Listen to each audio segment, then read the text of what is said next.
Hi there, my name is Jamil Debir, and in this video I'm going to go over 3 exercises using VLOOKUP in Microsoft Excel. The first exercise that I'm going to go through is just a simple VLOOKUP that involves finding an employee name using their employee ID number. Next, we're going to do a VLOOKUP that involves using a string in order to look up a value. It's basically going to be finding the definition of a word from a sample dictionary. And finally, we're going to use a VLOOKUP to update budget values in a project tracker. So let's hop over to Excel and get started. So question number 1, it says use a VLOOKUP to find employee with ID number 1's name in the sample data sheet. So we're going to do equals VLOOKUP, open the bracket, and first thing it says is what is the lookup value? So the question actually provides this to us. It says their ID is 1, so let's put in a 1. Let's do comma. So the next thing we need to find is the table array. So it says in the question here that we need to pull this value from the simple data sheet. So here's simple data down here. Let's click on that. And we need the table array. So that's basically all of the data within this sheet. We don't need the employee number or the employee name as headers. Okay, this next one is kind of tricky. Column index number. You can see that in bold there. What that means is it's the column, but in a numerical form. So we're looking for the employee name, and the employee name is in column B. Now, how do we turn that into a number? Basically, it's a simple kind of alphabetical conversion. So we'd say A equals 1, and B equals 2, and C equals 3, and D equals 4, etc., etc. So in this case, we're talking about column B, so B equals 2. Now last, we have to deal with this range lookup parameter. So basically, we have two different options. We have an approximate match, and we have an exact match.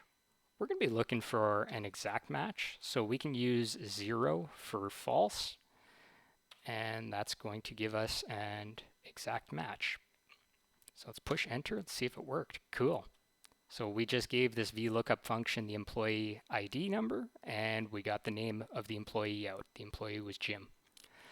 Let's hop to the second question. So question 2a, find the definition of cat in the simple dictionary data sheet using cat, notice it's in quotation marks, as the lookup value. So similar to last time, type equal VLOOKUP, open the bracket.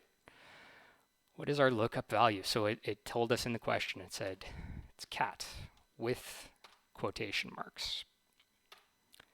Now the table array, again, the question tells us we want to get the data out of the simple dictionary data sheet, which is down here.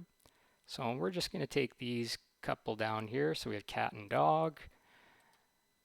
And we're going to have this next problem again. So column index number. So we want to get the definition of cat. So the definition, oh, it's hard to see here. It's actually in B. Same as last time. It's A is here, B is here. And so we said last time B equals 2. So let's put a 2 in there. So A equals 1, B equals 2, C equals 3. So B equals 2. And do we want an exact or an approximate value for our range lookup? So we can use 0, which is false, and that gives us an exact match. 1 would give us true if we wanted the approximate match, but we're not going to use that today. So let's push enter and let's see what happens. We hop back over to our spreadsheet and we get a definition: small domesticated carnivorous animal with soft fur, short snout, retractable claws. Sounds like a cat. Okay, so question 2b is very similar. Find the definition of cat in the simple dictionary data sheet using cat, this time just with single quotation marks, as the lookup value. So let's give it a try. We'll just copy our cell here, put it in here. Oh, we end up with a problem right away. So I'm going to point one thing out right off the hop here. Our data set is A4 to B5 here, but if we look at this first cell, our data set is A2 to B3. So that's not good. We need to make some changes here. So let's delete this. And what we want to do is we want to maintain this A2 to B3. If we look at our simple dictionary set, A2 to B3, that's the data we want to look through. So we put pound signs in. That means every time we copy this, it's always going to pull from column A, row 2. We're always going to pull from column B, row 3, no matter where we copy or paste this formula to. So let's try this again. Ah, good. There's our definition. Turned out right. But we still haven't answered the question. The question wants cat with single quotes. Let's change that to a single quote. Let's change that to a single quote. Hit enter. Oh no. Okay, so it's giving us an error here. We have a problem. So I think the answer to question 2b is we get an error. Now, question 2c, find the definition of cat in the simple dictionary data set, dictionary data sheet, using cat, no quotation marks, no single quotes, no double quotes, as the lookup value. Okay, so this probably won't go well, but let's give it a try. So here we go. We have a lookup that works. Now we're going to take our double quotes off. Let's see what happens. Again, we get an error. So using double quotes is really important if we're dealing with text-based lookup values. That's kind of the lesson here. Now let's move on to the final problem. So this here, what we're basically dealing with is a project tracker. We're looking at project numbers, project names. We got committed spending, actual spending, project budgets, starting and end dates for projects. And what is the question? Configure this spreadsheet to pull spending and budget data from the January budget data of the project budget data sheet. So let's take a look over here. Okay, there it is, January budget data set. And yeah, we have, committed spending, actual spending, project budget, very similar to these three here. So this will all line up really nicely with a VLOOKUP. So let's do equals VLOOKUP. And for our lookup value, we could be a little clever here. We could actually just pick our project number right there, and then it'll update automatically every time we copy this formula. But here's a tough question. Now, which parts of the project number do we actually want to change? So you can see here we're always pulling from column A. So what we should do is put a cash sign, a dollar sign in front of A. But we might pull from row 4, 5, 6, 7, or 8. So we'll leave the number after the A without the dollar sign. And that means that that value can change, but the A cannot change. Okay, let's pick out our table array. So we're going to jump over to the project budget data sheet here, and let's pick all of our data. Let's do a comma. Now, column index number. So we were looking at committed spending before. So we can see here, committed spending, that's in column B. We said A equals 1, B equals 2. So let's do a 2 there. And our range lookup. So again, we're going for exact matches. Let's just put a 0 in there. Push enter. Let's see if we got it. Cool. We got 50,000. Now,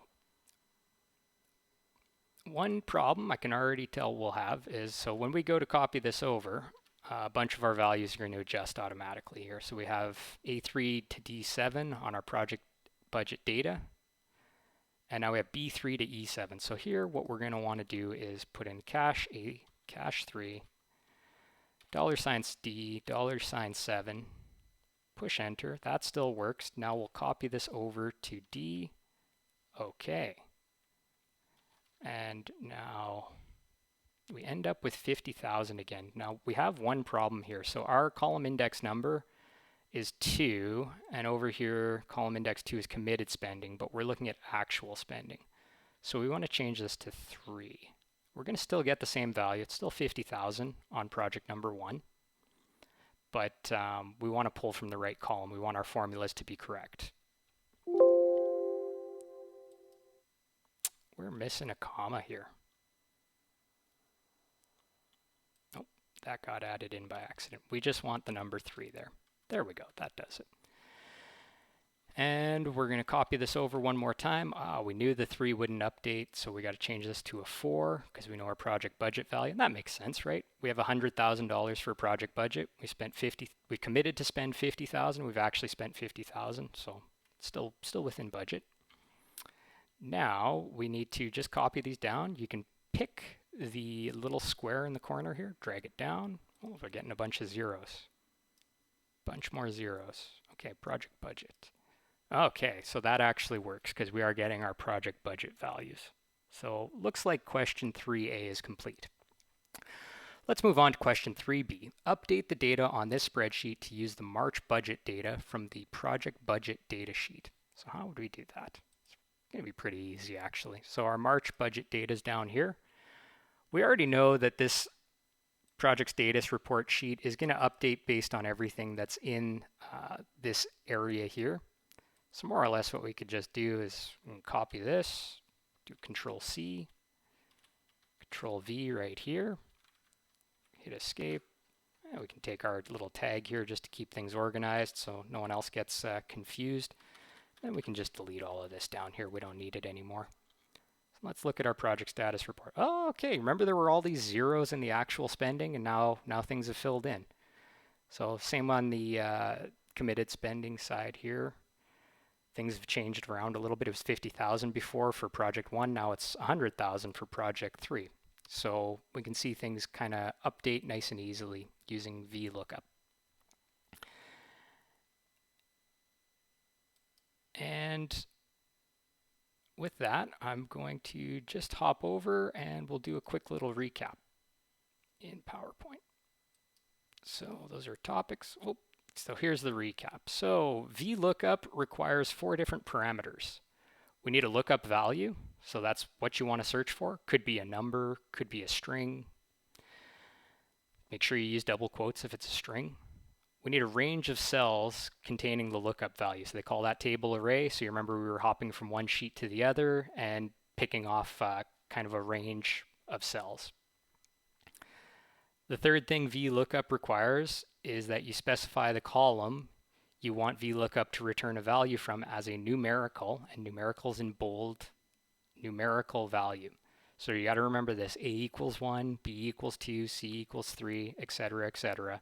And when they're talking about column index number, that's what they're looking for, which column you want VLOOKUP to actually return data from.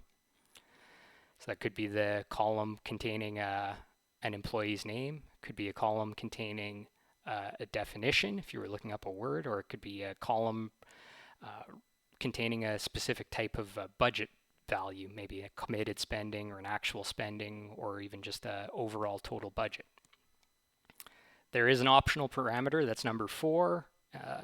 There's ways to get around even specifying it. If you just leave it blank, don't put a 0 or a 1, it'll automatically assume an exact lookup. But so you have an exact or an inexact lookup. So 0 for exact lookup, 1 for inexact. And just a final good reminder is that putting the $ symbol in front of a cell, letter, or number means that it will not automatically increment when you copy and paste it. And that's very helpful when you're working with Excel. So that's the recap for the video. That's the recap. Good luck to everyone. If you're using Excel, it's a really great piece of software, but it can be a little tricky doing some of these things like VLOOKUP. And I hope this video was helpful to you. Thank you.